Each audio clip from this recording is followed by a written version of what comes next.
everybody, and welcome to Generation H!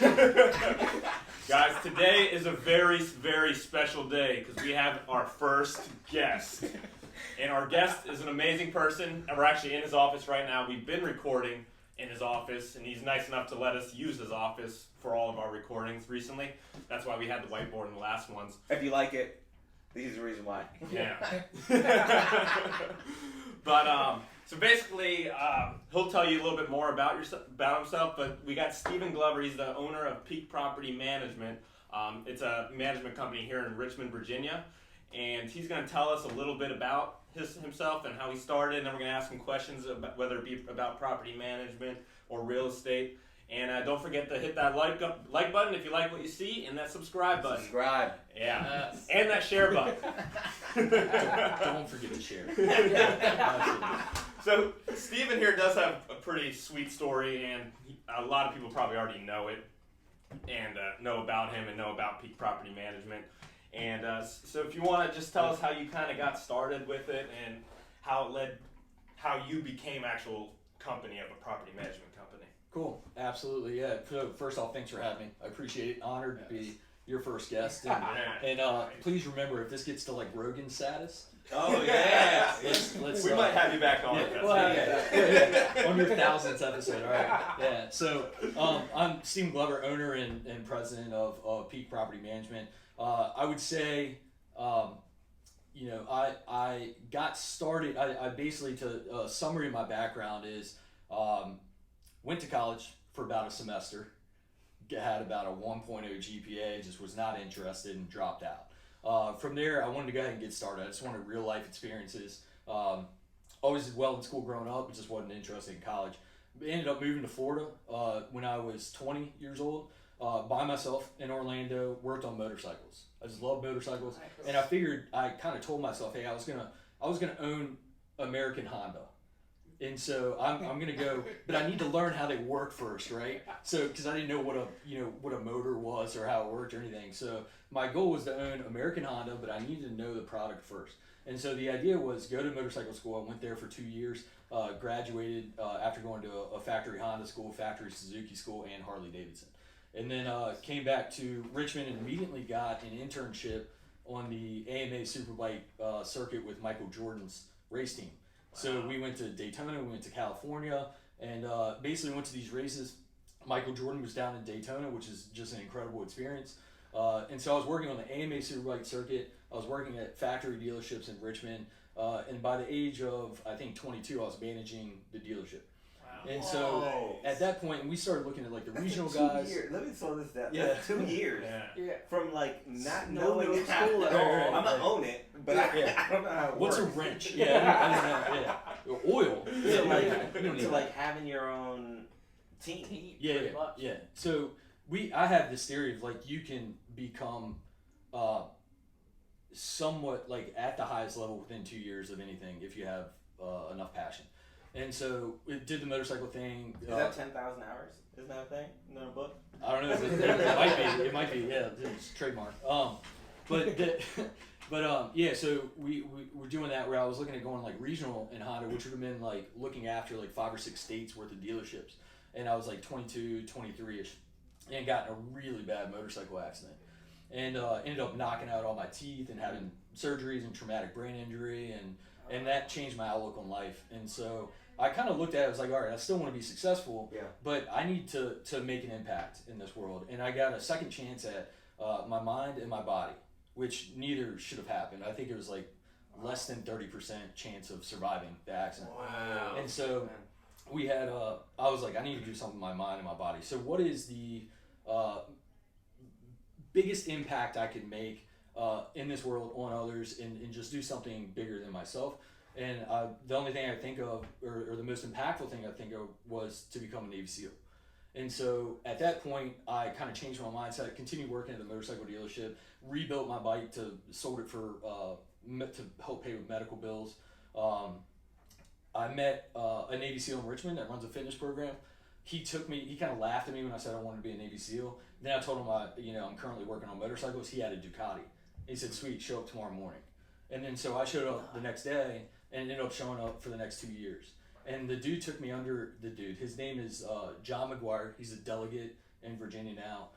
Runs SEAL team physical training. He took me under his wing. He's like family to me now. But he took me under his wing, and for about 2 years, I started working for his company. He let me run his company, and in the middle of the day, he'd say, "Hey, let's go shooting. Let's go swimming. Let's go diving. Hey, get scuba certified. Let's go learn how to stalk." He was a sniper for 10 years in the teams, and he was like, "Let's go learn how to stalk." And then we ended up doing athletic team building and corporate team building, which is all about teamwork, leadership, and communication. And so we would travel the nation, sometimes internationally, to work with athletic teams and corporate teams, including like Shaka Smart when he made his run at VCU. And we would put them through really hard challenges to let them know what they're capable of, how to work together, how to show proper leadership and stuff like that. And then on the side, he would train me, physical training, mental training, drown proof, all kinds of stuff like that. And so I put in my papers to go in the military to be a Navy SEAL. I tested '1 in the state of Virginia at the time. And then I could not get past medical because of my traumatic brain injury. So long story short, I tried for 2 more years to enter all the rest of the branches in a special forces capacity. Could not get past medical and anything. So for 4 years, I tried to do that. What was it, if you don't mind, what was it of the medical that just wouldn't? It was the brain hemorrhages. They were saying that at altitude, I could have brain issues, skydiving. So then I went skydiving and stuff, and no issues. Or whatever. Well, that's what they said. They said like seizures and stuff like that. Yeah. And then they said at water pressure, like deep water pressure, I could have issues. So then I got scuba certified and was fine. So and I got cleared by like 4 doctors. But once it's on your record, something that serious, I couldn't get through. So we did that, but then at that point, I was really into fitness and really into teamwork, leadership, and seeing people reach their goals and the energy behind that. And so then we got to, I stayed in the fitness industry, and this kind of goes back to the 2-year thing where I left SEAL team and went up to Northern Virginia to do performance training. And we had an old warehouse, no HVAC, anything like that. All the machines were falling apart. And within 2 years, we had NFL Super Bowl champions coming in training at our facility. And so we ended up having 3 facilities in Northern Virginia, 1 in Maryland, and we were training NFL athletes. Usually, the pricing was somewhere around like $400 a month for any membership. And we were doing like 10-year-old kids at $400 a month. And so we were training guys that were on ESPN while we were training them, which is pretty cool. And that I didn't have any personal training licenses or anything, but we're writing the programs for them and training them based off all of our training under the owner of that company who was. What was the training? Was it like CrossFit kind of? It's all sports performance, so it was very calculated speed training and weight training. Okay. But it wasn't CrossFit in the way that's functional training. Yeah. But we did some functional movements and stretches and mobility, but it's really just categorized as sports performance. Okay. So we had sports performance facilities, but again, within 2 years, we were training some of these athletes that are at the Russian national hockey team would fly over every summer and train with us. It was just awesome athletes that we got to work with. Wow, that's awesome. So that 2 year, sorry if I keep digressing, but it's so interesting because you'll find patterns in your story. You'll like the 2 year thing keeps getting brought up, right? I'm really curious about your mindset for the 2 year benchmarks, right? Like, is it something that you already know from when you were 14, 16, whatever, before, right? Like, obviously you still achieved a lot within 2 years before you had your injuries. Right. But even after that, you still had the patterns of the 2 years. Is it something you tell yourself? Is it something you write down? Master this in 2 years? Yeah, it's like, it's 2022 now, and by 2024, I'm going to X. No, I think it's something I more so notice in hindsight. Just based off what's happened in different scenarios. But I think really what drives that is just passion behind it. Because passion also breeds, you talk about hard work and stuff like that. But if you're passionate about it, you're going to spend a lot of time doing it, learning it, and absorbing every single ounce of information you can. And so it just so happens that what I found is like 2 years in the motorcycle industry, 2 years in the fitness industry, 2 years future in the real estate industry, you can be at an absolute top of your game, probably much further than where you should be. But when I was writing these programs for these NFL players, I didn't really have the proper education behind it other than on-the-job training by guys who did. Like there was one of the guys is like, I think one of two, I could be wrong on this, but like one of two Under Armour backed sports performance coaches in the nation at the time. It was something like that, and so he was our direct coach on how to write these programs and stuff, and I studied under him for 2 years. So they saw that, they saw your passion, they fed you, basically, all the knowledge, skill sets, everything, gave you the opportunities, and you were crushed. Right. And same with the Navy SEAL as well. Like he didn't teach me from like an educational standpoint. He taught me teamwork, leadership, communication, work ethic, what the body and mind is capable of during ultra marathons and during really freezing weather and cold water and drown proofing. He taught me that, and that was well within 2 years. But I think people just see, you guys know when you talk to people and you're like, that guy is he's gonna do something. I don't know what he's gonna do, but he's got something in him that's different. And it's the same with all of you, right? Like there's something that's in some people where you just know they're gonna put in the work and they're gonna figure it out. And I think that's what they saw in the motorcycle shop. That's what they saw in the when I was training for the military, and that's what people see in real estate. You had an X factor. X factor, and not only that, but you give someone an opportunity. He's not just gonna waste it or anything. He's gonna take the full potential and run as far and as. I feel like that's a combination of things. That's the X factor. That's also like they saw it in you, but it was because you were putting it out there. You have to put it out. I'm sure you were doing more than what they expected of you. A very blatant example of that is like way back to the motorcycle shop. I remember going up to the service manager and saying, I want to be service manager. How do I be service manager? And this guy laughed at me and he said, 20 more years, you can have my job. He like had to relocate a month later or something like that. And they hired, I went to the GM and said, how do I be service manager? He said, you got it, I'll give you a shot. And so I just had it, and then it crushed it. Did you go back to that guy and tell him I'm service manager? So 20 years, He's gonna watch this podcast. And like, what? No, the last time he saw me, he was holding my head after the motorcycle accident. He came back to like get his stuff out. It was something like that, or he was visiting the dealership. My last memory, really of that whole day, essentially was him holding my head up like that, and that was it. I just heard his voice, and that was it. No kidding. Yeah, it was crazy. I mean, he was a good dude. He was a good dude, but like, it's still, I think, everyone's mindset is to take your time and follow the chain of command and follow the. Don't disrupt what you think should happen, right, in your career or what everyone else tells you should happen. If you want something, you have to put it out that you're going to get it, and then you have to work for it and prove that you're worthy of it. And I think literally what training to be a Navy SEAL, and again, I was never in the military. I was not a Navy SEAL, to be clear. But that training taught me that literally I went from an average Joe to just making the decision that I could accomplish more. And then made the decision every day to accomplish more, and then was crushing it after that. And so anyway, it's an intentional 100%. thing. And you can choose to be average. It's kind of like you just said. Your service manager said, "Good luck, 20 years." And a lot of people just fall in line. Okay, well, I'll wait out my time. And instead, you went after it and you went and got it. A lot of people don't do that. They just sit back, and if you tell them, "Hey, it's going to take you 20 years to be a manager," guess what? I'm on year 3. I got 17. People take that to heart. They take that to heart, and they don't understand that if you just go for it, hey, you might have to move around a little bit or whatnot. You might have to make some sacrifices, but you can do it. It's very similar to like when we're purchasing a house in real estate. Like everyone, your typical person thinks that you have to use a realtor, you have to go through conventional financing, you have to do the conventional MLS purchase agreement, you have to. And it's not, you think differently, you think unconventionally, and that's another thing that I took away. The military training was my 4 years in college, and it was how to work with people, how to do teamwork, leadership, communication, and how to think unconventional, which transfers perfectly to business. I mean, there's so many experiences that I can relate and bring that to business. But to go further than that, I was able to stay in the fitness industry for a while. We were able to train some guys to go in the teams, which was really fulfilling after that. We did some stuff with nonprofit, wounded veterans. But then eventually, I was in this fitness company back in Richmond, and everything was going well. And I had a buddy of mine who does very well, good family man, nice guy. I'd known him for about 10 years. And he sat down and basically took me to lunch and said, "Hey, I have this opportunity. I have this company," and you were still doing the fitness thing. I was at the moment. Yeah, okay. And it was you weren't owner of that fitness thing at all, right?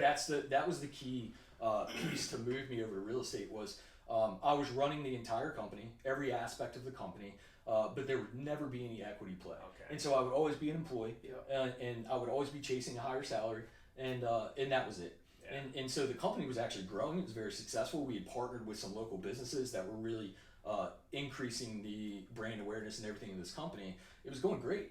But what happened then is that got the awareness of some other guys that are doing some stuff in real estate. And so one of them kind of sat me down and was like, you know, I have this opportunity, I have this business, haven't done anything with it. Would you be interested in coming in as a partner? And so he dangled this carrot in front of my face and just said, oh, you want equity? I'll give you 2% phantom equity, meaning like not even real equity, but it's, I just heard equity and was like, yeah, absolutely. I don't care. Yeah, this is new for the new property management. This was before Peak ever even existed. Right? Well, technically it was Peak, but before we branded as Peak. And he was already managing units when he came to you, right? He had about 40 units. Under management, maybe less, but 40, and then maybe a handful of those, maybe a quarter of those or more were his. Yeah. And then some other friends and family of his. But when he built it up, it was like, I got a company. Yeah. And you can have equity in it, and I was like, 2%. Sold. Sold. Yeah. So, but he knew I wanted that piece, and again, he thought I'm very fortunate for him thinking of me and giving that opportunity, or like putting that in front of me. Went to everyone in real estate that I knew, which are realtors at the time. That's all I knew real estate was. Yeah. Went to realtors and then said, should I do property management? Should I do property? Should I leave this fitness? And everyone said no. Oh, yeah. Everyone like said, horror heck stories. no. Yeah. No chance. It's, you're going to be miserable. Yeah. You know, and then so I looked at it as, if everyone thinks you're going to be miserable, what if you can bring energy, positivity, the teamwork, leadership, communication aspect of it? What if you could bring that to this space and treat people right and do the right thing? Because I'd studied, why does everyone hate property management? You're swimming up the stream, bro. Yeah, you're going against the grain. Yeah, I know. So, no, but if someone says no, he's just going to be like, all right, I'm doing it. Yes. So now we know how to convince them. You won't jump off that cliff. You won't do that. You sure? No, but you saw a crack. You saw an opportunity, right? Because like if everyone looked at property management negatively, you were like, all right, I'm gonna be. There was I'm gonna something be the there, and honestly, it helped. It went a long way that the guy I was talking to and was going to partner with, I really respected him. Yeah. Right. He's done very well. He's made some money. But more so, he has a great family. He cares about his family. He spent time with his family. He's got. I didn't know at the time, but he has financial freedom. I didn't understand that term at the time. And I remember I was negotiating a salary with him. He said, "God, stop talking about your salary." And it frustrated me because I was like, I need money. Yeah. Like, when you start, who do you think I am? Yeah. Like, and he's like, stop. Like, you don't want a high salary. And I was like, yes, I do. I actually do. Are you trying to reverse psychology? I'm like, actually, yeah, I do want a high salary. And he's like, God, no. And he's like, all right, I'll give you this, but I'm going to teach you that you don't want a high salary. And so I was like, all right, whatever. I trust this guy. I like him. He's a good dude. Yeah. And he's done well for himself. And so anyway, I ended up obviously taking the opportunity, and that was in 2018. So that got me into property management. At the time, I was in property management, a 2% owner of a property management company. And he was the full other owner, so you own 98, you own 2. Yeah, and he's a licensed, like, he knows what he's doing. Like, he's very square away. He wasn't a broker at the time, but we did have a broker for the company that acted as broker. But he's been licensed since 2011. Like, he's been around real estate for a while, has investments, stuff like that. So, came on board. I still did not understand the concept of real estate investing. I didn't know that I understood rental property existed, but I didn't know why. Like, you just don't put 2 and 2 together when you never think about it, right? And so I didn't understand people made money on rental. Like, that's how green I was. Yeah. And so anyway, spent all of 2018 learning and studying and podcasts, and then what stuck you? What kept you in the game for that long, right? Because it's frustrating when you don't know the systems. You don't know how, like. You have a salary, and it was probably better than like your gym. It was, So that probably kept you in. But was it like that carrot of the equity? Was it these guys are doing something that I he just seeing these people, and probably half the ones you managed for, you were like, dude, they're making good money. Like, this is. I kind of like they were, and I saw the disbursements going out. I was like, but I didn't really understand. I think what really drove me was I love building, and like the fitness company taught me what it was like to build a company and create and lead a team and manage a team and come up with unconventional strategies to win and gain more clients. And so it was a puzzle piece to me to figure out this business. and then try to see if I could be successful. And plus, I needed to prove to that guy who bet on me that I could be successful. Because he drove the company in the red to hire me. You know, and so that was my challenge. This is a new puzzle. This is a new challenge, and I've always, and I still do to this day, I have a chip on my shoulder that I'm like, could never prove that I would be in special forces or I'm capable of doing that. And so I need to be special in some other way in my life to prove to people, not really to anyone, but prove to myself that I'm something different.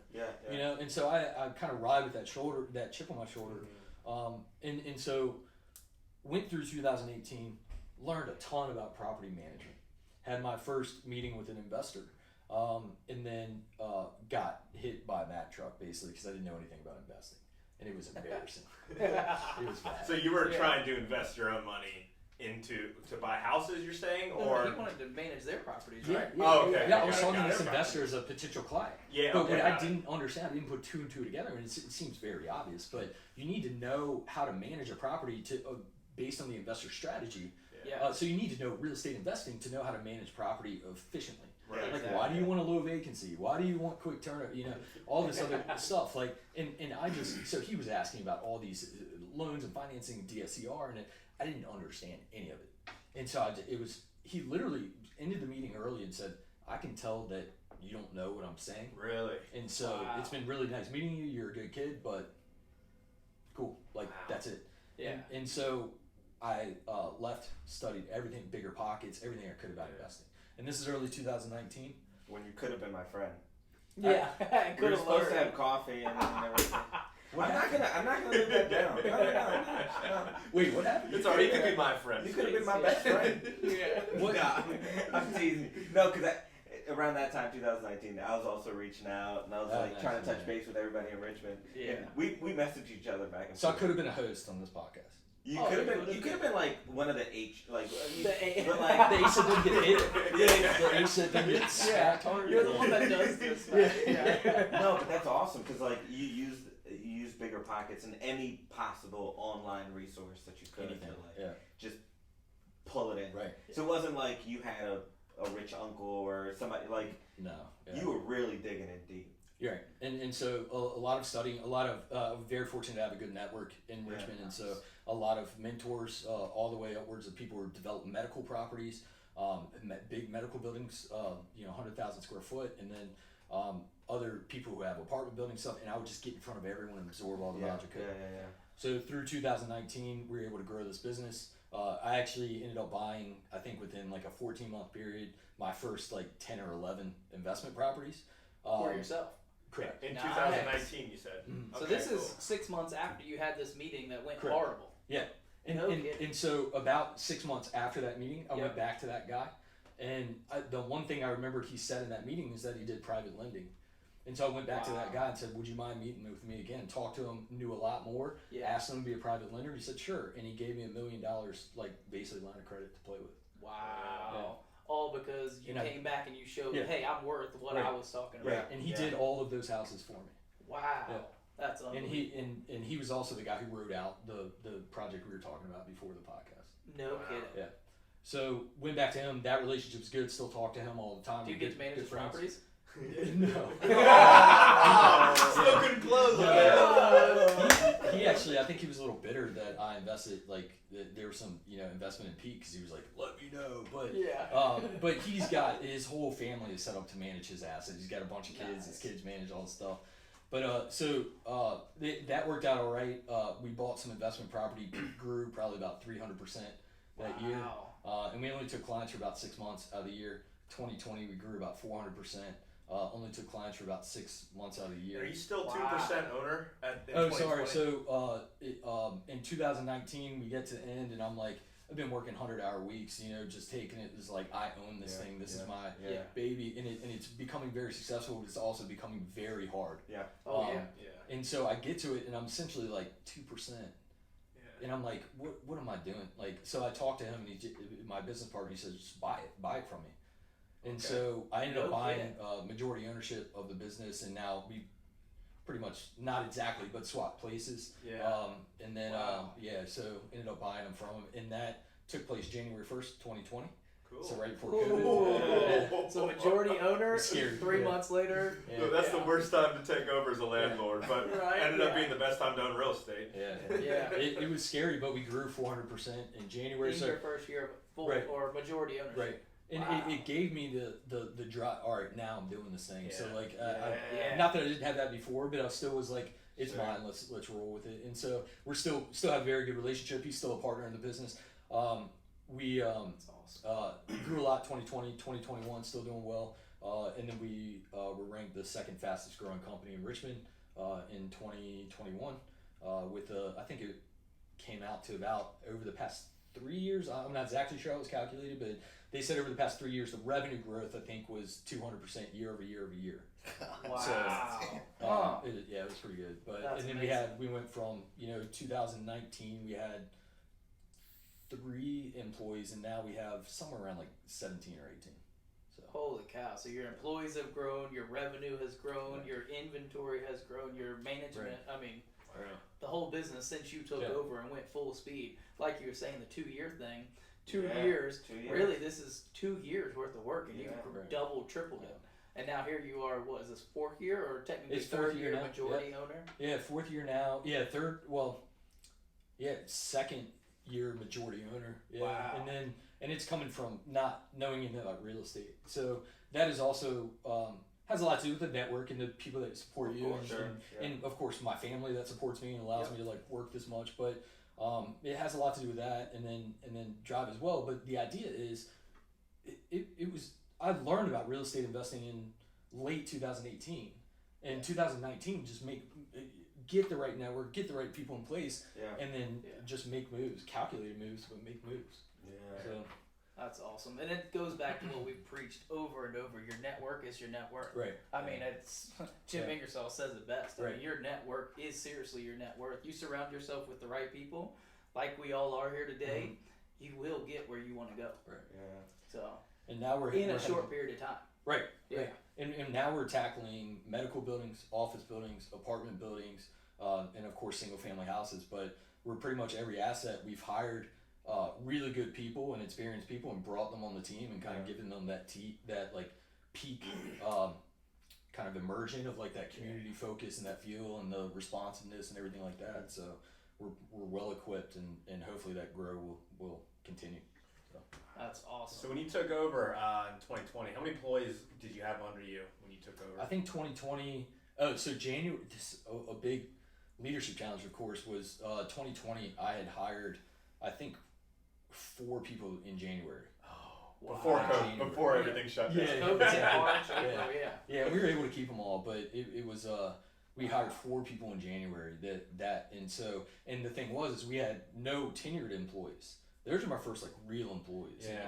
Well, I shouldn't say that. We had a maintenance tech who was still with us, who's a awesome guy who started late 2018. But my first administrative like real team, but so not having any tenured employees before that, I'm training 4 people at a time at different jobs. Yeah. Terrible decision. So how many hours a week were you working? It was ridiculous. You support your team through the entire workday, and then you get your work done at night into the morning. That's how it works. Yeah. So basically, your wife and family, hey, I'll see you guys in the morning, and then I'll see you at midnight tonight. Yeah. I'm very fortunate that I met my wife when I was training to be a SEAL, and so she understood. The work ethic, and she understood that that was a priority. Yeah. And it was very respectfully so. I mean, we're very much a team, me and my wife, but it was important to me that she understood this was a really important goal of mine, and that transferred into business when I couldn't be a SEAL. Yeah. So that transferred into business, she understands. Oh yeah, she knew from the get-go, hey, he's not going to stop till he gets there. Right. And I think that's one of the things that she appreciated about me, Yeah. but I also care about her a lot and give her, everything I'm doing is to get her closer to wherever she wants to be in life. Yes. And I think she understands that, and if that ever is changed, then I will change and I'll adapt, right? Yeah. And so she knows that, and I've proven it in times where maybe she needs me around more. I'll stop everything and I'm around more. So I think it's important to be aware of that dynamic in your relationship. That's awesome. But it helped that you met her when you were training to be a Navy SEAL, because Absolutely. It allowed her to go through the fight and all of the steps with you, essentially, because your sacrifice is her sacrifice at the same time. And how many people do you guys know that two people met and had a good long-term relationship, but then one person changed? Yes. They wanted to get in shape. And they started running marathons, and this other person didn't, or didn't support it, or they wanted to start investing in real estate, and this other person didn't support it, or take certain risk, or go some direction. And so if we would have met under normal Steven, I mean, still ambitious, but before the motorcycle, and maybe all working that. normal hours and just wanting a good long career or whatever. Then I veer off and want to be in it. The relationship probably wouldn't have worked. So, and you were fortunate enough to meet at the right time, at the right place in I your life. think I've just been stupid luck the past 15 years of my life. That's awesome. Well, you both knew each other's standards, and that's what was the biggest thing. Right. She knew that you wanted to work and everything, Right. so later in life she was expecting maybe you'll be working long nights and everything. So when you first took over the company, you were working probably 80, 100-hour weeks, I assume. But now you're trying to take a step back based on what we talked about before. So what do you do to try and take a step back and focus more on family and less on work? So in 2020 we bought a beach house, and it was very intentional. Because it was it's I've always considered myself very strong mentally and physically, etc. But the 100 hours, you think you can do it forever, and I told myself I can do it forever, and it was not. And it got to a point where, quite frankly, it was wearing on me, physically and mentally, and it was the beach house was great, right? You'll go to a beach house and you can go on vacation and tell all your friends. But for really it was to get out and to have a different perspective and be able to decompress. Right. It was my place to decompress when I needed to, because in Richmond it never stops. It's going 100 miles an hour every day. Everywhere I go, I'm seeing people I know. There's some sort of business that you have to uphold. And it was just, it wears you out, right? And so the beach house was just to decompress. But so in fast forward, we made it a goal this year to spend 1 week at the beach every month. And we started in January, and my wife is currently pregnant. We're expecting a baby in July. And nice. Congrats. Yeah, you too. Yes. You two at the same time. Not yet. So we said every month we're gonna go, and then this month is or last month was the last month doing it because we're about to have a kid. But then after the kid, we have 3 weeks blocked off in September. I've been hiring some folks on the team, some real powerful people on the team, so that they can help with my current responsibilities. But the idea is to give ownership and to our team and let them make decisions and let them be a leader and let them, because I want them to eventually be able to own something, whether it be property or company. And so whether it be, hey, they're really interested and passionate about this, all right, let's spin off and let's give them ownership and the opportunity to have financial freedom and own property. I want that for my team, and I'm not going to hold them back. And so the idea is they need to start making decisions and have ownership as sooner than later, regardless of their age or their position at peak. Everyone's a leader here, and everyone can make decisions, but that starts with me understanding that I need to not be a crutch. I need to step out and allow them to make their own decisions.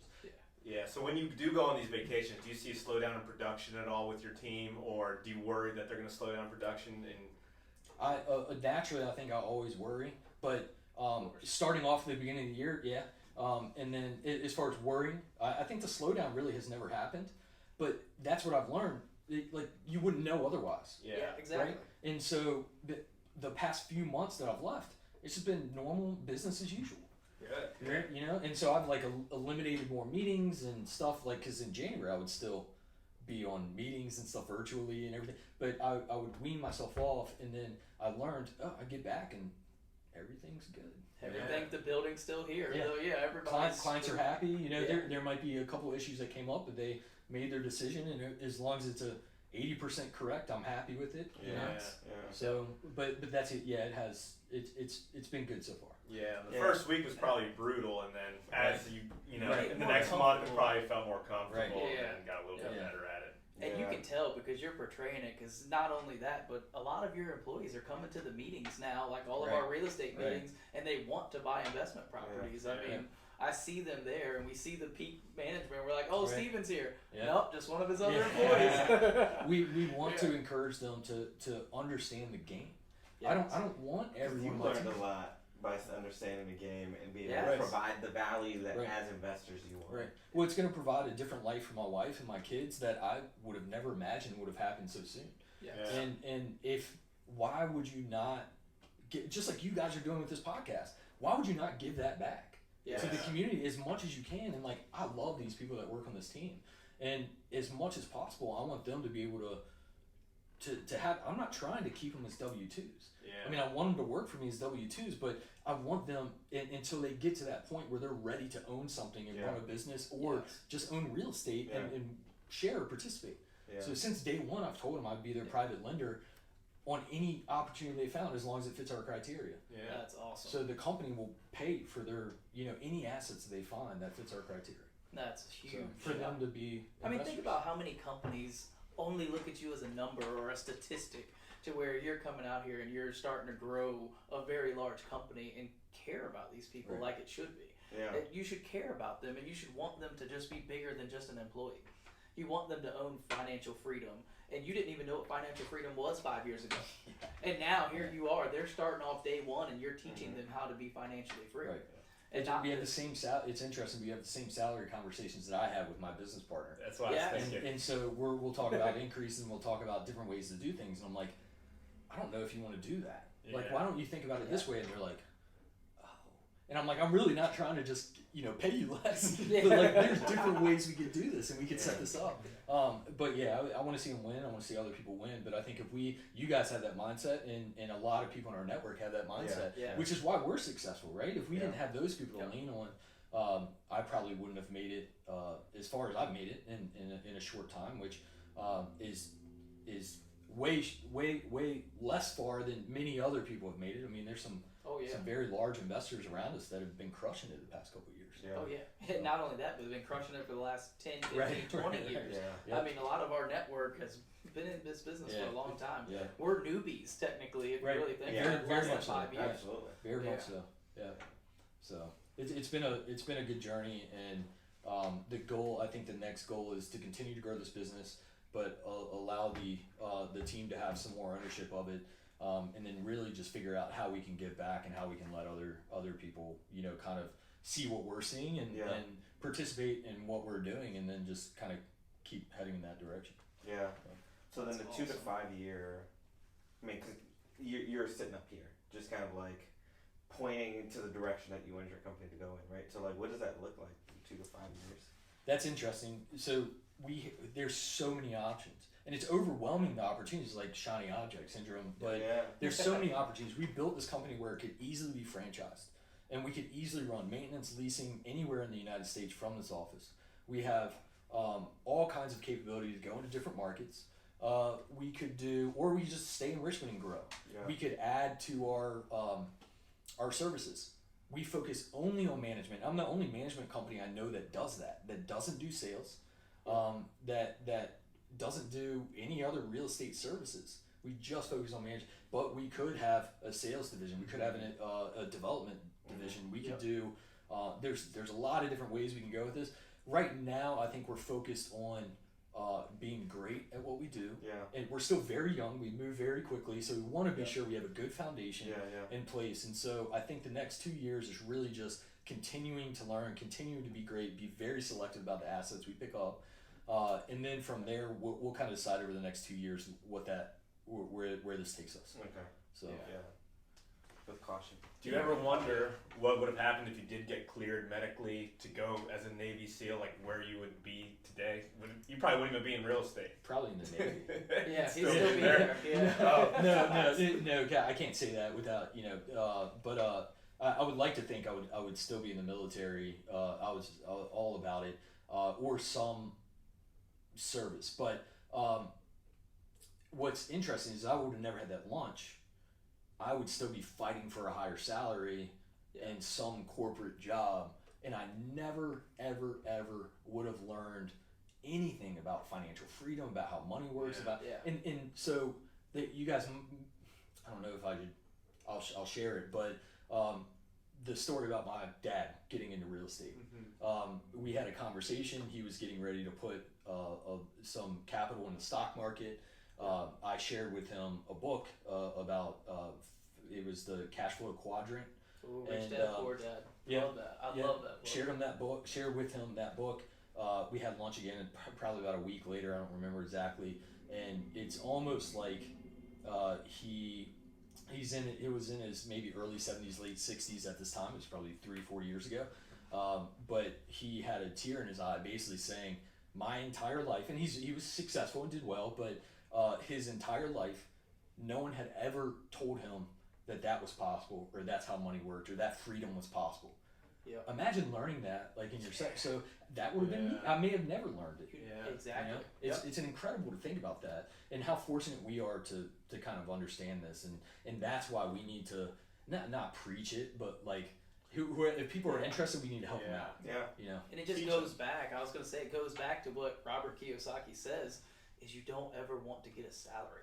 Just like your friend told you don't want this salary. Are you sure this is what you want? Because all it's going to do is just hold you back. And people don't understand that the second you start working for money, you're capped. Right. You're not going to make but so much because there's not but so many hours in a day. There's not but so many days in a year. The second you forget about that and you work to help someone or solve a problem, money's infinite. Right. I mean, it just comes. I agree. Yeah. And that's crazy that it took so long. And how fortunate we are to not be 70 years old right now and see that or read that or have our son tell us that in 20, 40 years. Yeah, I couldn't imagine. I mean, just unbelievable. Yeah, now your dad's probably like one of the happiest guys at that meeting. And we see him at every meeting, and he just brighten your day. Inspired up. Right? Inspired up. He'll ask me, he's like, how's it going? I'm like, it's going all right. He's like, it's not going all right. You have to be more positive about that. He's like, it's going great. You're in America. You have food on the table. I was like, you know what, Chuck? It's going amazing. Imagine being 13 and he's waking you up in the morning and he's saying, it's a beautiful day outside.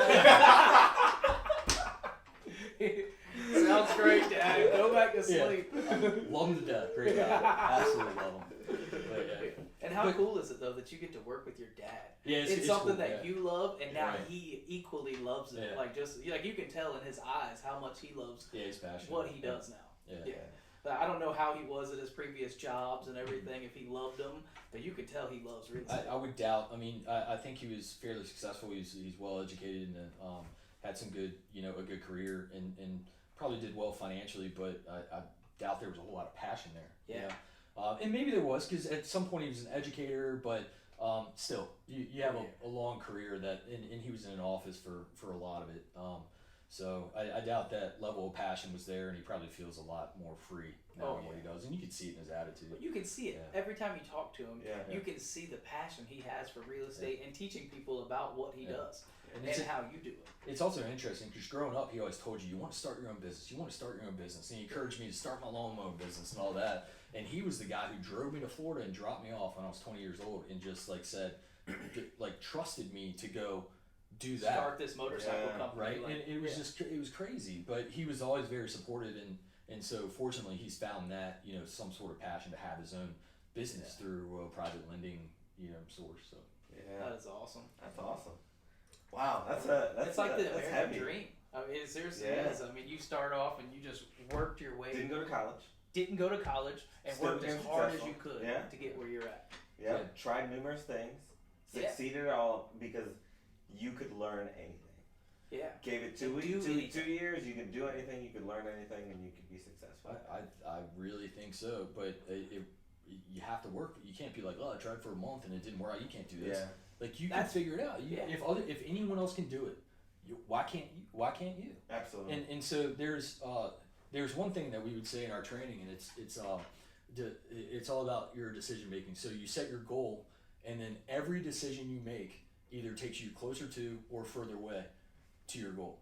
Yep. Right? And so if you think about your life in that, and you could break that down as small as possible. Yeah. You can say, I'm going to take a sip of water, and is that going to bring me closer to my goal or further away from my goal? Yeah. I'm going to eat this cookie, closer to my goal, further away from my goal. So it depends on what your goals are, right? Yeah. If your goal is not health related, then maybe it doesn't matter, or maybe it does, maybe it ties in. But the idea is, when I was training, and in deep my training, I was doing very well, and it was everything that I did, am I getting closer to my goal or getting further away from my goal? Yeah. And so if you think about it like that in your decision making process, you can ramp that up really quick and get where you need to get, because all you're doing is getting closer to your goal. Yeah.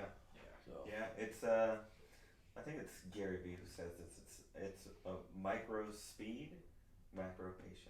Right? Interesting. Yeah. On the day to day, right, crush it, right? Right. To get closer to your goal. Right. Because you could reply to somebody's email the next day. Yep. And then the following day they'll reply to you, and then the following day you reply back, and then all of a sudden it took 5 days for you to get Same 3 response. interactions. Right. Yeah. When I can just text or immediately reply to that email, Yep. and I condensed the 5-day period to 30 minutes, Yeah. to 2 hours. So I'm all of a sudden, I'm doing things 20 times faster Yeah. because I did it in 2 hours instead of 40, right? So it's. And that compounds. You do that enough, and instead of a 20-year period, you can become a manager in 2 years. Yeah. My wife makes fun of me because I have a process for everything. And I'm not necessarily like OCD about it, but when there's the quickest route from point A to point B or whatever, and it's like there's always I'm not going to waste time. And that's we all know, and it's cliche, but that's the one thing that your world's richest guy doesn't have more than you. Yeah. And so it's like you got to figure out how to manage your time appropriately, and then put it to getting towards your goals. And sometimes that means you got to get hit in the face for 2 years. Yeah. But then, man, life is good after Yeah. People You just gotta don't embrace give the it stuff, enough man. time. People Yeah. don't give it enough time. Yeah. They just want to quit so Because how many easily. people, as a trainer, how many people did you see go to the gym for a day or for a week and you saw results? Or train for 2 months and then they give up No. or they quit. New or Year's I'm not good at resolutions this. always happen. Yeah. January's packed. Go to the gym in Everyone's January, gone. go get your answer. Yeah. And it goes to show you Yeah. that if you stick Yeah. it out, good things do come if you're willing Right. to work for it. Yeah. Right. And you were willing to put in the time, the effort, everything to Yeah. learn the knowledge. I mean, that one person that shut you down, what did he do to you? He made you get in the books and Yeah. Right. study everything there was to know about that. Yeah. Now, granted, you didn't end up managing his properties, but you learned and you managed hundreds more properties Right. because of that meeting. Right. Honestly, imagine if he would have managed that guy's property. Imagine if he would have. Exactly. He That'd might be not very have. different. Right. It'd be You know, very different. Would Yeah. you have had 3 consecutive years of 200%? Yeah. Maybe not. Yeah. Maybe be at 100%. Right. Yeah. That'd still be great, but it's that edge. But it's Right, that because he chip. got. It's kind of like what we posted earlier today. That no got him to so many more Yeah. yeses Yeah. because that one no Yeah. is Right. just inspired you to Yeah. find that yes. And if you don't know about that, it's a Yeah. 30-day no challenge. Yeah. So it's this guy, I don't know his name, but he committed to himself that he was going to be told no Yeah. for 30 days straight Interesting. for the most absurd requests, Yeah. right? So he would go and it'd be something like, hey, I don't live in your neighborhood, I don't live on your block, but I have this plant and I'd like to plant it in your backyard. And then he would you're be like, like, no. But then eventually, I mean, you're just genuine, and eventually people just would say yes to his absurd suggestions.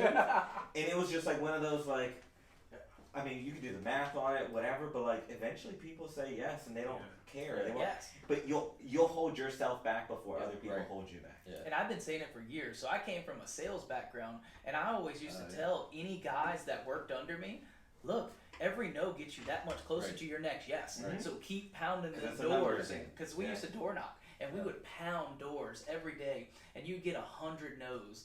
And then all it takes is that one yes. Yeah. And now, bam, you got a sale. Yeah. And then, bam, and once you get a sale, now Yeah. your confidence is back up, and you can take another 100 no's to Right. get another yes. Yeah. And it's just a numbers game. Yeah. Most How people many stop no's? at that 98. They no. stop at that Yeah. 98 no, yeah. Yep. Yeah.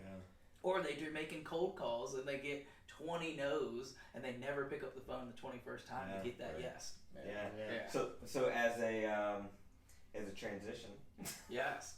the market is changing, right? Oh yeah. I was gonna bring that up. Yeah. So the market's changing, and I mean, if we kind of relate that to like real estate, getting those no's, the prices, the interest rates, all that, right? Like if you're gonna burr, the interest rates are Right. higher, so then the DSCRs are different, so then you're not gonna qualify. Right. So like there's all these no's now that we're even telling ourselves Right. before we even go out and get a deal. Sure, are we getting wholesalers that are calling us and telling us about different deals? Like, sure, but then you're already like, oh no. the market too much. Should I make that Back low of your ball head. offer? But Yeah. just do it. Oh Yeah. my God! I stop myself all the time for making low ball offers because I'm like, I don't want to be disrespectful, but like, who cares? I need to ask if I can plant that tree in your Yeah. backyard. Yeah. Get those notes. Get Yeah. 24 of them. Yeah. So I don't know. I bring guess it. we can just kind of start from there. And I was gonna say, bringing that up, where do you think the market's headed, Steven? I mean, you got it from a different perspective, and I mean, I guess we're all in the similar boat, but you're in a different side of the boat versus us. We're only small mom and pop rental properties and stuff like that. Yeah, so have you seen, with inflation and gas prices, have you seen any decline? Well, rental specifically, I guess right now, I'm just curious, are you seeing any difference in your rent collection with the tenants, or that you know of, that you could actually see an inflection point going down? No, there's nothing. Everything is still rock solid in this market, speaking for this market only, and I guess our portfolio only, but everything's still rock solid, and as far as what we're posting as far like vacancies and new leases are still very high market rents, and happening quickly. Now, so, since 2019 to now, have a lot of your rents increased due to the demand and everything? Yeah, so our renewals are anywhere from 5% to 15% renewals. Wow. Most of them are around 10% and higher, just to keep up with increased costs. Sure. And then when we're re-renting, the new leases are about 20-25% higher. So it massive jumps in some places. Yeah. Really, that high? It's insane. So you're going from $1,000 a month to $1,200. We've had there's a unit on Monument Avenue we just leased. It was routinely like $2,300 for the past 2 years, and we just got $28.50 for it. Whoa. Yeah, it would be crickets at 25. And we put it up. The owner was like, "I want 28," and we're like, "Okay," and then it went. Yeah. No way. Yeah. Wow. Now, what about the caliber of tenants? Have you seen that change? Right, better qualified, more stable jobs, better credit scores. Like, you probably don't see that on a day to day, but like on new leases, no, it's still pretty consistent. What we did see over the past couple of years, which is different than what you're asking, was the mindset that they didn't have to pay rent anymore because you had all this assistance. And so what's happening now is that assistance is gone. Yeah. And so we do have tenants that are like, wait a second, like who's paying now? Yeah. And so we're seeing that like this month and last month where people were like, you can't evict me. Like we had all this assistance and everything's fine. Like, why am I now getting evicted? Yeah. And it's because they're supposed to start paying rent now. Right. So that is a weird mindset thing that we've had where delinquency has been a little bit higher, but the mindset for the past 2 years, everyone's been telling tenants, you don't have to pay rent. It's fine. Yeah. But now they kind of sweep that out from the tenants. And so now we're playing this weird game where, so like new lease is fine. Everything's normal there and we're having strong tenants and good performance and everything. But the current tenants that we have that we're not paying on rent relief, that whole mindset has been crazy. Yeah. Wow. So what do you see with that though? Because like if that just started in June, July is around the bend, right? It's coming. Because I think July is the first month that they're not paying out anymore. I believe so. Yeah, I think it's technically already ended, but they're still processing. I could be Yeah, wrong on that. I They're think still so. processing June applications. 31st, I think, is the last payment. Yeah. Okay. Yep. Awesome. Yeah. So, but Yeah. and then So it's what do you going to be think? a lot of evictions. Yeah. You know, I mean, naturally, just because what happens when you, I don't know of a good analogy, so I'm going to hold off on what I was going to say. But what happens when you encourage this behavior over and over again, and then expect people to have to then start budgeting that rent payment again? It's just Same not thing with mortgages and all that. I mean, Yeah. it's not just they went rent. into forbearance Right. and and I mean, think about how many mom and pop landlords this has affected. Because I've met a lot of the properties I've bought over the last 2 years. They were mom and pop landlords that didn't know they could get rent relief. Yeah. So I either, for one, bought the property and helped them do the rent relief before I purchased it awesome. to get them their back rent because they didn't even know they could get that. Right. Yeah, and now all of that's coming to an end. Right. So all the mom and pops that have been riding it out till now they're gonna have to make that decision. Do we sell or do we keep doing this? Or if you had to take a wild shot in a dart, right? What would you say would be the eviction percentage of the people who were on RHB? I mean, realistically, less than 1%.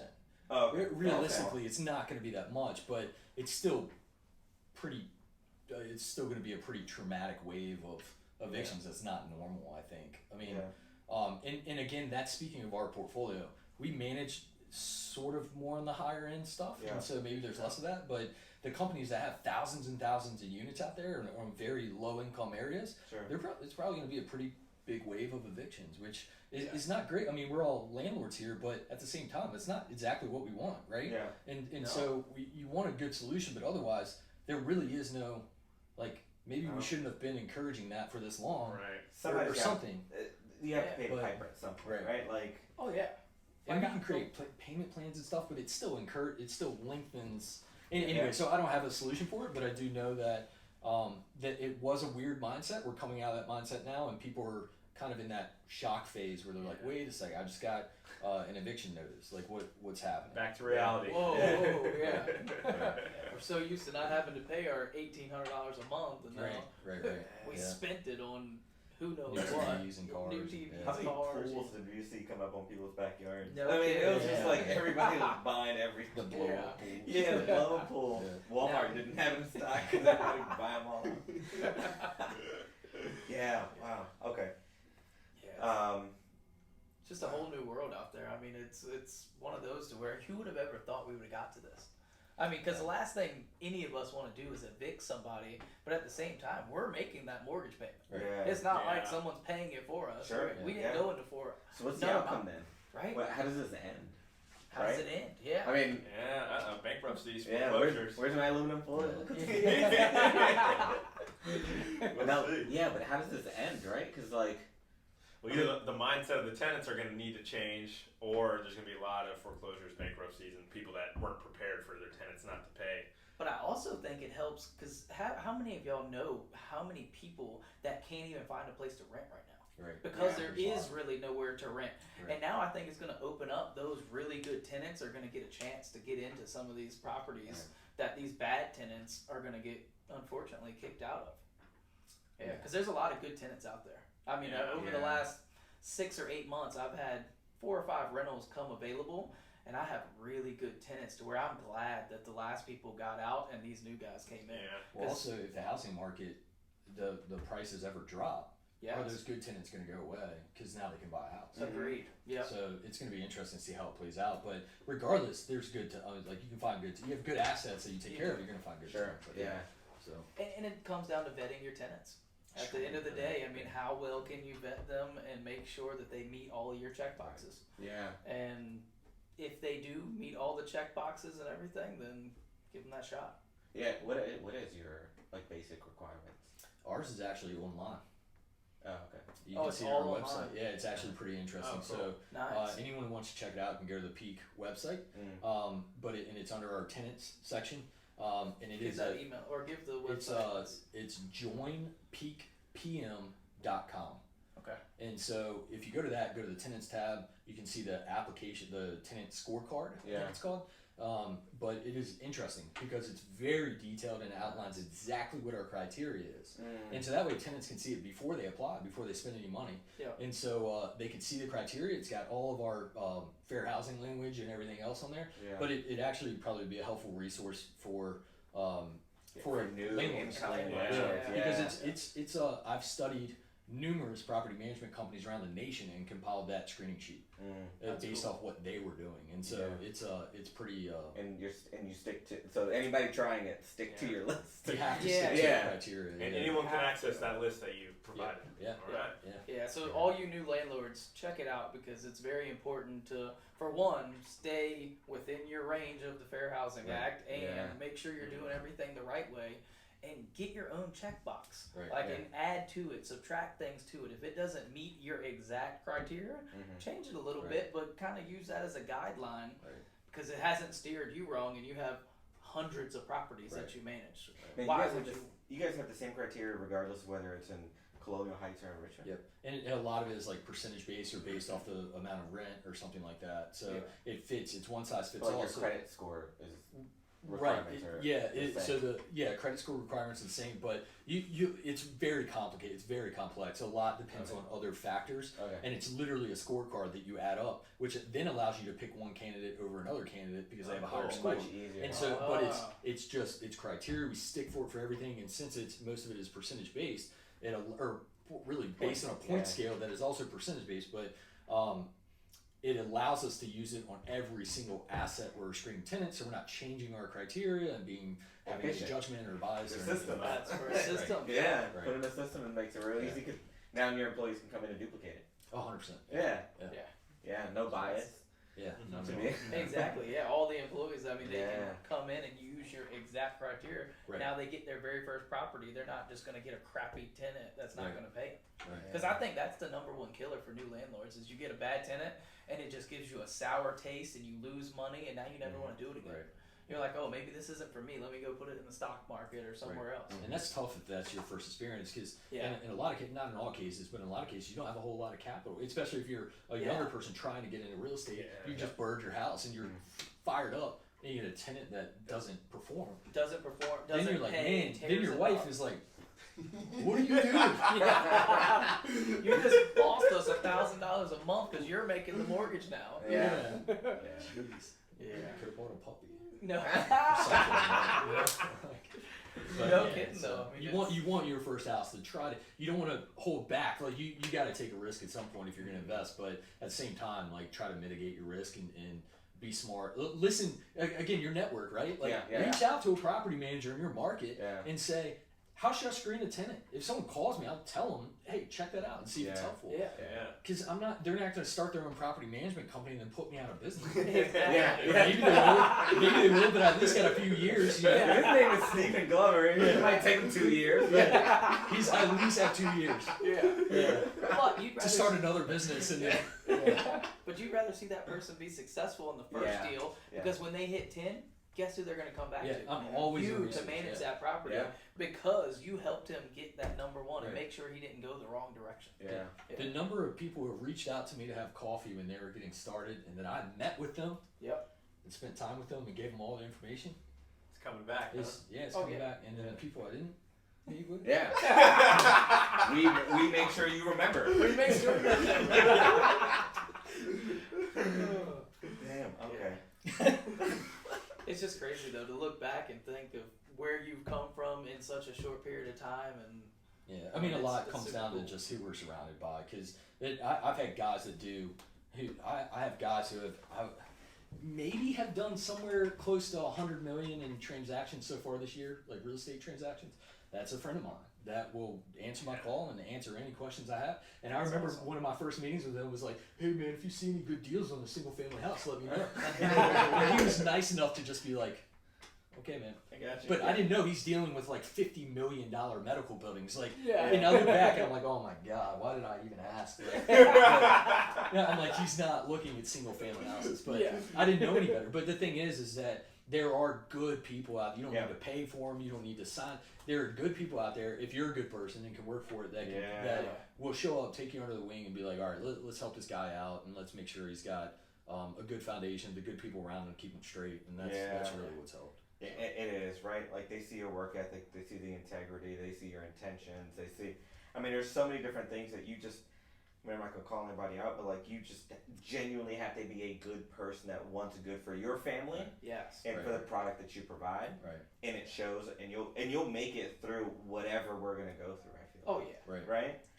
And then looking back on it, so since 2020, 2019, have you seen a shift of people kind of going out of single family into multifamily and medical buildings and things like commercial buildings?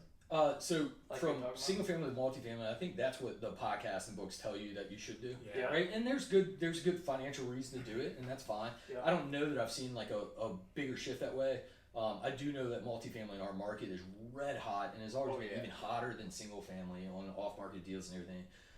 But as far as commercial, COVID just wiped out retail and office space in our market. But the guys that I know and our clients that invest in these assets really double down and say, get them while you can. Get them while everyone's scared and buy more assets and buy more. Medical never even got touched. I mean, medical was gold. Throughout the whole thing. But office, the guys I talked to who were buying office were like, let's keep rolling. If you see anything, let me know, because they wanted to buy more. Really? And they're still buying more. Even during COVID, everything. And a lot of times they're at the point where they can hold on to a building for 5 years and they could be a loser, but they know in 5 years it's going to bounce back. And these are very experienced. So they're long term kind of like hold it. And they're repurposing these sometimes there's it depends on who it is, but some people are finding office buildings that should be medical buildings and immediately increasing value. 20-year leases, all triple net, and you're talking tens of thousands of dollars a month in rent by one tenant. It's incredible. Wow, that's unbelievable. Yeah. So and the thing is like I was this close to a seller finance medical building, but the thing is like you shouldn't, if the opportunity's there and the numbers work and you can understand it or partner with someone who can, you shouldn't really be scared of it. So I'm a fan of like if you're a single family investor but you got the team, the tools, the knowledge, the resource to go grab a medical building if it falls in your lap, like do it. It's a numbers game, right? You can't get emotional about it and be like it's too big, or like as long as you can make a smart decision and partner with someone who understands it, there's no reason you shouldn't be able to do medical. But that's why I love this podcast, because I mean, just hearing your perspective, it goes to what we've been saying this whole time. I mean, surround yourself with the right people and make calculated moves. Right. I mean, that's all it's about. Don't be scared to make a move just because it's too big or it's too shiny or I mean, it's unbelievable, and it's awesome hearing it from somebody that's been doing it and just came into the business and doing it so well. I mean, and if anything, you've inspired half the audience just to get out there and do it. Sweet story. Yeah, super sweet story. I mean, if you had to boil it down to like 3 points, what would you say has led to your success? I mean, we kind of talked about it, right? And people can go back and listen and like take their own notes. But if you had to summarize it, what? That's a tough one. I would say just bottom line, teamwork, leadership, and communication. Drilled in my head for 4 years, and if you implement those in anything you do, you got teamwork, leadership, and communication, you're gonna win. You're gonna win. I think that's why so many military people are so successful in business, is because they get that drilled into their head for years and years, and if you can implement that into your own business or something outside of the military, you can run for the fences. I mean, it applies to everything. It applies to very consistent, very diligent, just dedicated. Just eye on the prize and just keep working at it, and eventually you get to it. I mean, that's really what it all is. Oh, that's what it's all comes down to. And how far do you want it to go? Because some people don't want to grow as big as you've grown.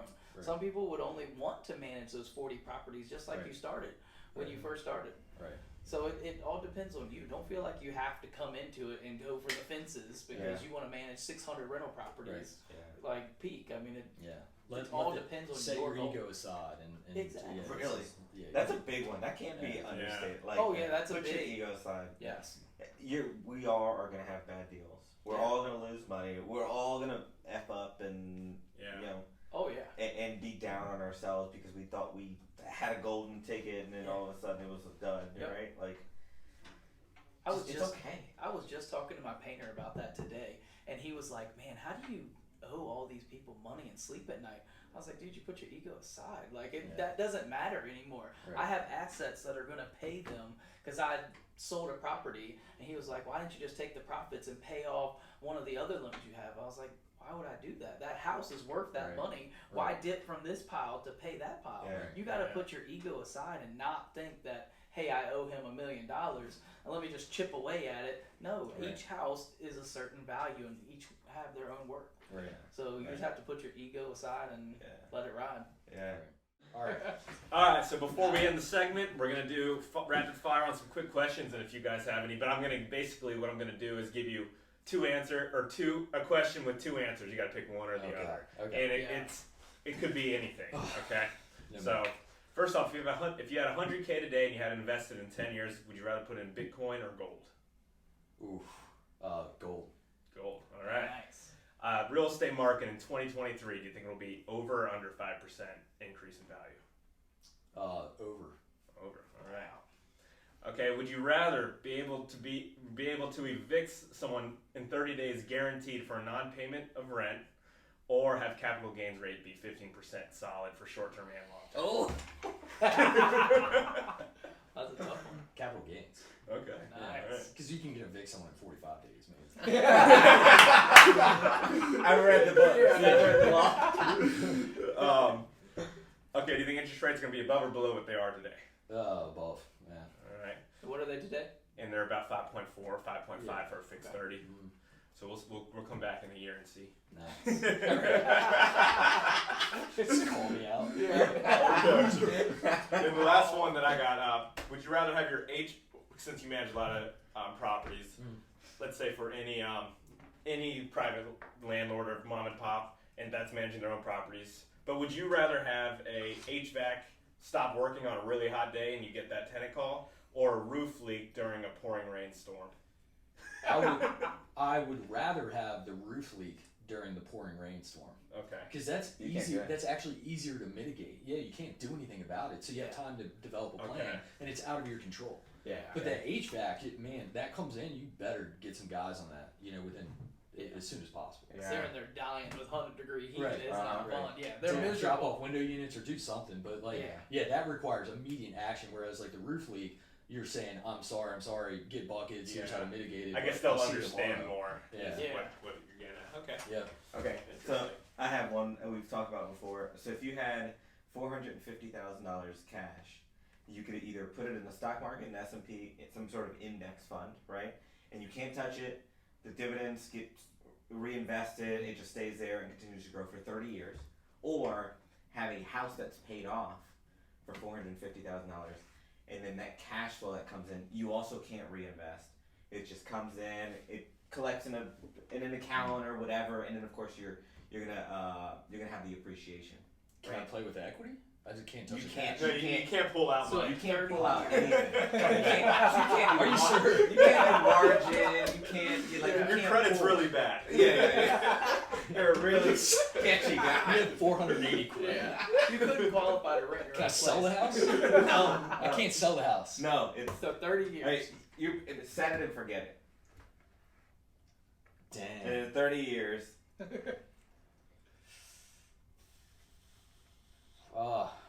That's a tough one. I might. Oh man. Do you remember the numbers? I think I do. I'm gonna say the wrong thing, aren't I? Is there I a don't right know. answer? I mean, kind of. Oh man, pressure. I don't know. I mean, it. We broke Steven. Yeah, I'm stuck. All right, I'll say one. The house. Yes. I'll do the house. Yeah, and that's kind of naturally where we all went because it was just like, all right, well, we are in real estate, right? Yeah. But I wanted to go against it, but my brain started glitching. Yeah. That's why I froze. Yeah, I think we did the numbers, and it was all on like averages, right? So like what the average rent is going to be 30 years from now, which you can only assume, right? Yeah. And what it is now, and then basing it off of, I think it was 4% appreciation on the house, 9% return on the index fund. So it was like a few things that were just like averages, and I think the house was like 3.4 million with Something collected like rents that. and all that. So like accumulated. Did we do 30 or 10 when we broke It was that? 30. Okay. 30 years. So it was like 3.4, and then the stock was like 5.4. Oh. Yeah. It was like a big difference. It was Yeah, big, almost it was double. big. Yeah. So basically, what I was trying to get at that when I was doing that is, unless you're pulling leverage off the house, That's like what I was you're thinking. Yeah, you do that. Yeah. You crush it. Now, yeah. us knowing what we know, you're pulling leverage, your equity, Yeah. your reinvestment. That's what I was gonna say. Can I sell the house and then buy another one? Yeah. Pull leverage out of that one? Like, just give me some leverage and we'll make it work. You're like, can you? Yeah. You are already trying to like. Can I subdivide the lot? So can I blow the top off? Yeah. Make a duplex? Definitely gonna pop a top. I can't wait for that next project. Yeah. Oh, if only they knew what we were talking about. Yeah. Pop the top. The horror story. Yeah. No horror story. Hey, we all have them. Yeah, no, Yeah. but it's one of those like interesting. So concepts. actually, that brings me to my question: what's your worst deal? So, Personal deal, that is. Yeah, not through the company and all that. yeah, Personal deal. for sure. It would be the deal that we were talking about earlier, and it Okay. was it's a house, a single family house in Sandston, Virginia, which is in Henrico, and we basically bought it. It's a 2-1, I think 750 square foot, so a really small house. It's a cute house, good looking house, beautiful plants all around it. Really old, outdated. Got it as a 2-1 and talked to my GC and said, man, the only way this is going to make sense is if we make this a 3-2. And that means there was already a walk-up attic, and then there was some good space up there, but not enough to be per code bedroom, bathroom.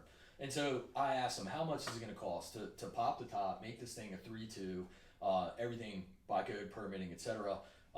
He gave me a cost. It made sense. I worked into the numbers, ended up purchasing the house. I think, I might not be exact on this number, but somewhere around like 65, 70,000, somewhere in there. And then things went south. The contractor had just done about 10 houses for me, no issues. And then so I trusted him, let my guard down, didn't have a good contract in place, rookie mistakes. And so I just figured, hey, he's going to pull permits, he's going to do his job, I'll give him the draws, do the inspections. Something happened, still to this day I don't know what happened, but he moved very slowly. And whenever I needed him to take action, he would show up for a day or two and knock out a bunch of stuff. But he essentially got to the demo phase, gutted the entire house, pulled off the roof, and then I could never get him back on the site. And so what happened then is his quote was so low, and I've heard other contractors talk about this, and I think you guys probably know, his quote was so low. And I knew it was low at the time, but I thought it was still a decent price. We just ran through 10 houses in a year that he was like kind of hooking me up, and I'm keeping him busy. And so anyway, his quote was so low, I think he realized he couldn't do the job, but he wouldn't tell me. And so I kept trying to ask him, he said, hey, I'll come out.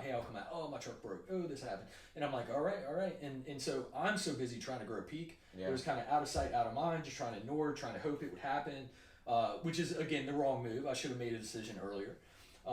But long story short, he pulled off the roof. I would check every couple weeks with no activity. He would come back, knock out a couple hours worth of stuff. I would have my hopes up that he was back on the site. This went on for like 6 months. And then after that, we realized the roof was off probably for about 4 or 5 months. Wow. And so I walked in one day after a heavy rainstorm, and not that it happened immediately, it was probably happening over time, but there were literally holes in the ceiling where the drywall was like, it was all wet on top, so the drywall was just caving in. Yeah. And there was mold. I was starting to see mold, so he'd actually made the house in worse condition. I'd already paid him about $20,000 for some supplies up front for demo, and then I told him I was going to have to pull him off the job. Yeah. But in pulling him off the job, it took me a while to make that decision because the next contractor was about $25,000 above the initial quote of the original contract. Yeah. And maybe more, maybe about $30,000. And then so pulled him off the job. He said I still owed him money. He was going to put a mechanics lien on it. So in order to get a release, I think I paid him about $7,000 more because I was like, just get out. This is a nightmare. And so I paid him more money, got him out of there. New guy came in. It went. He did a good job of getting it all back together and everything, but we didn't know this originally, but he found out that the contractor did not pull permits like he was supposed to, and so Henrico came in, noticed that no permits were pulled, and we had to start over, pull the roof off, everything back to framing. Structurally, it was not sound, so we had to gut the downstairs too. Because we had to make sure it was structural for the second floor to hang in there. The roof wasn't at the right pitch, so all of it came off. Everything came back. We did it all over again. Whole project took about a year and a half. Cost me somewhere. I think my original scope of work was somewhere around like again, don't quote me on this. Somewhere around like 45, 50. I think I ended up paying around 70 or 80,000. So all said and done, just ballpark, I was probably, had spent somewhere around like 20, 30,000 more than I wanted to spend. And it took a year longer than expected. It was supposed to take about 6 months. Took a year and a half. And so, meanwhile, like, who knows what's going on with the economy, rates are going up, stuff like that. And so it took a year and a half, spent a lot more capital than expected.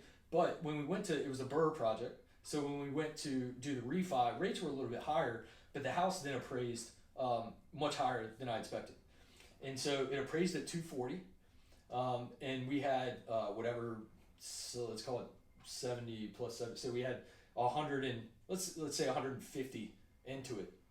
Still an incredible deal. Yeah. Nice. And then I was very fortunate that I didn't have to pull the entire amount out. So I was able to pull. I pulled about 130 out. My mortgage was around on a 30-year fixed. $900 a month, and it rents for $1,880. So it cash flows nearly $1,000. I have a bunch of equity in the house, so it was a miserable experience, but it still was an incredible deal. Yeah. So I got very lucky on that. A lot of rookie mistakes, a lot of lessons learned, but otherwise, all my other deals have been fairly smooth. A great some great deals in the past. Beach house deal was awesome, and then this deal fell on its face, slowed me down a lot, but it was a great learning lesson. Yeah. Now that leads me to what's the best deal? Beach house. Beach house, Yeah. nice. So quick, it was went to the seller, friend of a friend, owned it for 40 years. His family never really visited there. Kids are grown. They don't go there very much anymore. They were thinking about selling. I talked them into creating an investment out of it for their family, put it in a trust, etc. And Nice. so he sold it to me $0 down, 0% interest, and 2 payments a year. Wow. So I do 2 $750 payments. It was bought it for $325,000 total, like no interest or anything. And actually the purchase price was $275, but because the IRS makes you do imputed interest on 0%, they assume that they're going to calculate 2% interest, which is imputed interest from what I understand. And so we changed the figure to 325 just to match up for that imputed interest. So it was a 275 purchase, 325, but the contract says no matter when it's paid off, early, late, anything, 325 is the amount that we owe. And so it's a 325 value. We talked and I was like, hey man, this is really seasonal. We're in the middle of COVID. I want to be sure that I can just make 2 payments. I don't have to pay you monthly. It's easier on you. Yep. And so 2 $7,500 payments, one in June, one in December. Wow. All he cared about is my payment was December 1st, not December 31st. They had more money for Christmas. Yeah. Yep. And then so 2 payments a year. And then the house is now valued a little over $500,000. It was, and we bought it a year and a half ago. So a little over $500,000. So we have close to like $200,000 in equity. Wow. And I paid and I deferred the first payment by a year. What? Because I wanted to put $20,000 into like adding a bathroom and renovating He was good. He was good with Yeah. that. So yeah, You so he's talked good. to him, you told him. Well, we did an inspection, found out the pilings need to be replaced, and so I said, hey, look, we're gonna spend some money on this, but then my brother-in-law is a contractor in Outer Banks, so he hooked me up, fixed the pilings for like a really cheap, like $8,000, should have been like $30,000. Yeah. So $8,000, which then I put the rest of the money into improving the house, and I told the owner straight up, I told the seller, hey, I got a deal on these pilings because I got like a $25,000 reduction for that. Wow. And so I said, I got a deal on these pilings. If you'll still honor that price, I'll promise to improve the house, the value of the house, because that's all he cares about. It's collateral, right? Yeah, of course. And so I promised to improve the value of the house by adding a bathroom and renovating and stuff. And we put all that money back into renovating. So now I have a higher value house because of another bathroom, which increased the price significantly. So we have that beach house, a block off the beach. And I think total I've made 3 payments on it since I bought it 2 years ago. And 0% interest, 0% down, and overall the expenses are about $20,000 a year on that, and we make that in less than 3 months. You Airbnb it, right? We VRBO it just enough to cover our expenses because we enjoy it, like we talked about previously. So cool. We want to enjoy it, and so I've jacked the prices up, lowered the occupancy rules and restrictions. Right, you can sleep 8. But I put sleep 4, and so I've jacked it up, lowered the occupancy, and it's set to where right when we break even on our expenses, we're good because we want to use it the rest of the time. Friends, family, we send its benefits to our employees, and so just randomly we'll have a good weather weekend where no one's in it. I'll say, hey, Joan, someone on our finance team, go hit the beach house with your family for a weekend. That's awesome. Yeah, and then the company pays me on for rent. Wait, are you married right now? Good sales manager? Yeah, we've sent our property managers, we sent some financing, we sent our maintenance techs and his kids, and we let them go for a long weekend, and then I will write a check from my company to me to make it up for rent. Wow. Yep. Well, if y'all own businesses, take notes. Because this is how you're supposed to treat well, your employees. and I've started a LLC for our vacation holdings property. Nice. And so every time we go to this beach house, it's now a part of that company. And so when we need to go out to eat and we need to look for other property in the area or talk to our GCs or work with other partners, potential partners in that area, it's a write-off. That's so our gas down there, our gas back, our meals down there, depending on what they are and what we talk about and who we meet with, are all write-offs. And all the improvements we do to our own beach house that we enjoy is all write-off. That's beautiful. Yep. I mean, it does. That's an amazing deal. Yeah. If we find another one, please. Yeah. Let me know. Let me know. But it just goes to show you, a lot of people don't think that those deals exist, but they do. Yeah. They do. Like, those deals are out there. You have to talk to people, and you have to get creative. The reason you got that deal is because you got creative. Yeah. He would. Now, yes, he probably would have taken all cash, but at the same time, he didn't know what he didn't know, and he was okay with taking payments. And there's so many people out there that would love to get payments and keep. It's like mom and pop landlords. Right. They still want that cash flow. Right. They don't need to sell and make $200,000 and pay capital gains tax. And he's doing it for holding the note for 10 years with an option to renew. Wow. Yeah. So because awesome. he's just like, just as long as my kids are taken care of, I'm good. That's awesome. And we still talk. I mean, he's a good dude, good guy. You know, good relationship. And you'd let them go down there probably and see the Oh, house. Yeah, I welcomed them a few times. And another, we had this fun emotional connection story because you want to connect and build a relationship. Yep. My wife's name is Beth and my name is Steven. So their kids' name are Beth and Steven. So we're like, wouldn't you want another Beth and Steven in the house? Yes.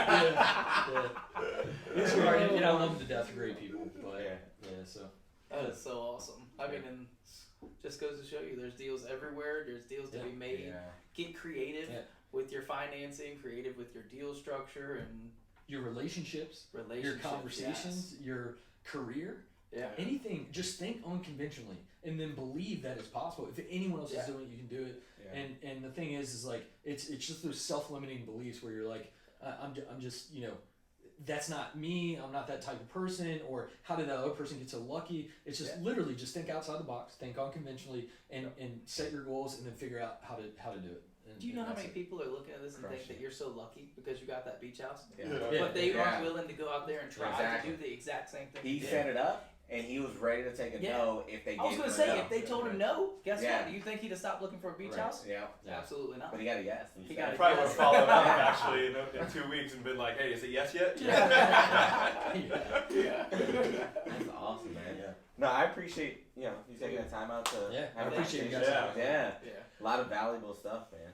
Yeah, man. I mean, I just kind of stayed quiet for a long time because I was just taking it all in. And the crazy thing is, I've heard his story, and still, even today, man, I got goosebumps hearing it again because it inspires you.